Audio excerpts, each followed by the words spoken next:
ఇసుకేస్తే రాళ్ళంత జనం, నేలైనిందా ఆకాశానికి చిల్లు పడిందా అన్నట్టు ఇక్కడికి విచ్చేసి అభిమానపు కట్టలను తెంచుకొని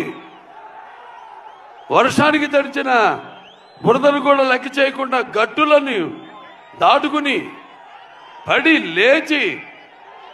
ఇక్కడికి విచ్చేసిన మొత్తం చింతామణియే కాదు, చుట్టుపక్కల ప్రాంతాల్లో నుంచి విచ్చేసిన నా తమ్ముడు శివన్న, అలాగే నా అభిమానులందరికీ, అలాగే ఈ ప్రోగ్రాం వీక్షిస్తున్న ప్రేక్షకులు, కన్నడ ప్రేక్షకులందరికీ కూడా నా హృదయపూర్వక కళాభివందనాలు తెలియజేసుకుంటున్నాను.